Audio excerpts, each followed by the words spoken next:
Donald Trump ఈ పేరు చెబితేనే సుంకాల విషయంలో అత్యంత కఠినాత్ముడని అంటారు. అవును, వాణిజ్యంలో అత్యంత కఠిన వైఖరి అవలంబిస్తున్నారు. తాజాగా ప్రపంచ దేశాలకు మరో అల్టిమేటం జారీ చేశారు. అంతర్జాతీయ వాణిజ్యంలో సుంకాలు కాకుండా ఇతర రూపంలో అమెరికాను దెబ్బతీసే 8 పాయింట్లను వెల్లడించారు.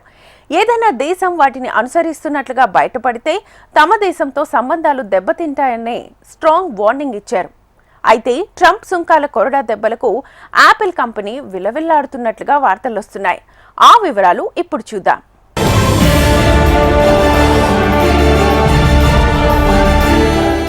అమెరికా అధ్యక్షుడు డొనాల్డ్ ట్రంప్ ప్రపంచ దేశాలకు మరో హెచ్చరిక జారీ చేశారు. ప్రతీకార సుంకాలతో ట్రంప్ వాణిజ్య యుద్ధానికి ఇటీవల తెరతీశారు. ముఖ్యంగా చైనాపై భారీగా ప్రతీకార సుంకాలు విధించారు. తాజాగా 8 అంశాల నాన్ టారిఫ్ల చీటింగ్ జాబితాను విడుదల చేశారు. అమెరికాతో సంబంధాలు చెడిపోవడానికి దారితీయగల ఇతర దేశాల మోసపూరిత చర్యలపై హెచ్చరికలు చేశారు. చైనా మినహా మిగతా అన్ని దేశాలపై విధించిన ప్రతీకార సుంకాలు 90 రోజులు నిలిపివేస్తున్నట్టు ప్రకటించిన కొన్ని రోజుల్లోనే ఈ జాబితా వెలువరించారు ట్రంప్. ఈ 8 అంశాల్లో కరెన్సీ మ్యానిపులేషన్ ని ట్రంప్ ప్రస్తావించారు. ఇవి అమెరికా ఉత్పత్తులను విదేశాల్లో ఖరీదైనవిగా, ఇతర దేశాల ఉత్పత్తులను సరికొత్తగా చూపించడమే లక్ష్యంగా ఉందని ఆరోపించారు. అలాగే వాల్యూ యాడెడ్ ట్యాక్స్, ఇది చాలా దేశాల్లో దిగుమతులపై వర్తించగా ఎగుమతులపై మినహాయింపు ఇస్తుంది.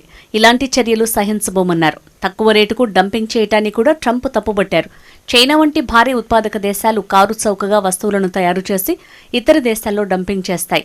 దీంతో ఆయా దేశాల్లో స్థానిక పరిశ్రమలు మూతపడతాయి. ఈ నేపథ్యంలో ఎగుమతులపై ప్రభుత్వాలు రాయితీలు ఇవ్వటాన్ని కూడా ట్రంప్ ఖండించారు. వ్యవసాయ రంగంలో దేశీయ రైతుల కోసం రక్షణాత్మక రాయితీలు కూడా ఇవ్వకూడదని హెచ్చరించారు.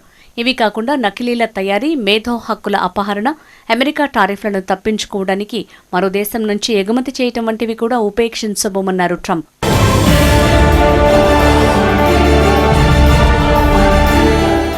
ఇక ప్రత్యేకంగా జపాన్ నిర్వహించే ఓ పరీక్షను కూడా ట్రంప్ తప్పుబట్టారు. దేశీయ సంస్థలను కాపాడేందుకు రక్షణాత్మక సాంకేతిక ప్రమాణాలను ఏర్పాటు చేయకూడదన్నారు. ఈ మేరకు జపాన్ నిర్వహించే బౌలింగ్ బాల్ టెస్ట్ ని ట్రంప్ ఉదహరించారు. ఈ పరీక్షను జపాన్ 2018లో ప్రవేశపెట్టింది. విదేశీ కార్లు తమ దేశంలో విక్రయించకుండా చూసేందుకు దీన్ని మొదలుపెట్టినట్లు ఆరోపణలున్నాయి. ఈ పరీక్షలు దాదాపు 20 అడుగుల ఎత్తు నుంచి బౌలింగ్ బాల్ ని కారు హుడ్ పై వదులుతారు. అప్పుడు దానికి డెంట్ పడకపోతే అది పరీక్షలో విజయం సాధించినట్లు భావిస్తారు. ఇదో భయంకరమైన పరీక్షగా ట్రంప్ అభివర్ణించారు.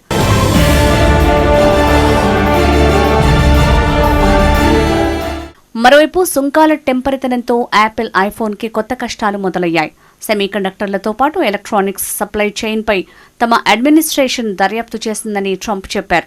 దీంతో యాపిల్ బలంగా చెప్పుకుంటున్న గ్లోబల్ సప్లై చైన్పై పరిస్థితి ఇప్పుడు ప్రశ్నార్థకంగా మారింది. ప్రపంచంలోని 2 అతిపెద్ద ఆర్థిక వ్యవస్థలైన అమెరికా, చైనాలు పరస్పరం ఒకదానిపై ఒకటి ఆధారపడి ఉన్నాయి. అయితే ట్రంప్ విధించిన సుంకాల వల్ల ఆ సంబంధం రాత్రికి రాత్రే తారుమారైంది. ఈ నేపథ్యంలో ఈ రెండింట్లో ఏ దేశంపై మరో దేశం ఎక్కువగా ఆధారపడుతుందన్న ప్రశ్న తలెత్తుతోంది.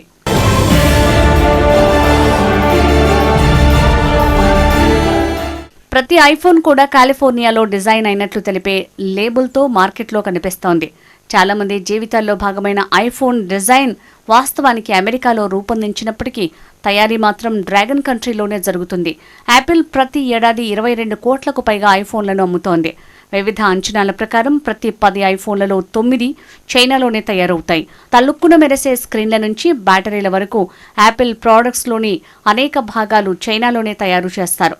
వీటిని ఐఫోన్లు, ఐప్యాడ్లు, మ్యాక్ బుక్ల తయారీకి లేదా అసెంబుల్ చేసేందుకు వాడతారు. యాపిల్కి అతిపెద్ద మార్కెట్ అయిన అమెరికాకి వీటిలో చాలా వరకు రవాణా చేస్తారు.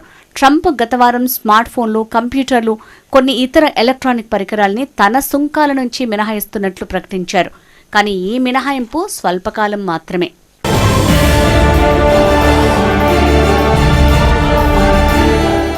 ట్రంప్ మొదటి పదవీకాలంలో చైనా మీద విధించిన సుంకాలపై మినహాయింపులు పొందింది యాపిల్ సంస్థ.